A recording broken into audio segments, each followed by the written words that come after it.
पर निकले थे, इसलिए इन सभी ने एक साथ आगे बढ़ने का फैसला किया। अब उस शाम इन सभी ने मिलकर एक जंगली सुअर को पकड़ा और इस सुअर को मारने की जिम्मेदारी केड़ा को दी गई।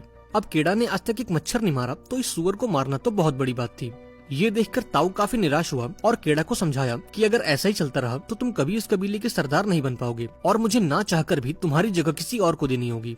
अब जब रात हुई तो ये सभी आग जलाकर उसके पास बैठ गए और अपने शिकार को पकाकर खाने लगे। लेकिन तभी इन्हें किसी जंगली जानवर की आवाज सुनाई दी, जिसे सुनकर ताऊ ने सभी को सावधान रहने को कहा।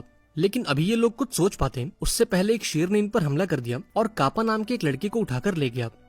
अब अगली सुबह इन लोगों ने कापा की याद में एक स्मारक बनाया और शिकार की तलाश में आगे निकल गए। ये सभी घंटों तक ऐसे ही चलते रहे, लेकिन आज इन्हें कोई भी काम लायक शिकार नहीं मिला और इसलिए इन लोगों ने एक पत्थर की गुफा में रात गुजारने का फैसला किया।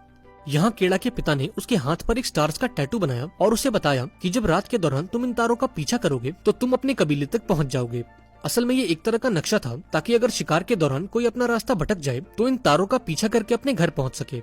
अब अगली सुबह ये लोग दोबारा से शिकार की तलाश में निकल गए और थोड़ी दूर चलते ही इन्हें कुछ जंगली भैंसों के पैरों के निशान दिखाई दिए।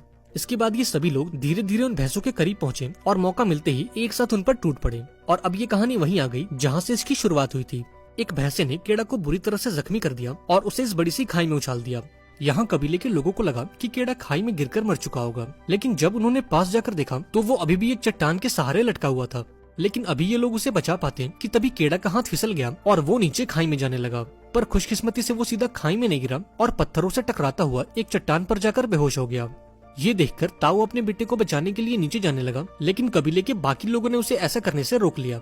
उन्होंने ताऊ को समझाया कि अब इन सब का कोई फायदा नहीं है, क्योंकि इतनी ऊंचाई से गिरने के बाद किसी का भी बच पाना इम्पॉसिबल है। हालांकि ताऊ ने इन बातों पर ध्यान नहीं दिया और चट्टान के किनारे बैठकर अपने बेटे को आवाजें लगाने लगा। देखते ही देखते रात हो गई।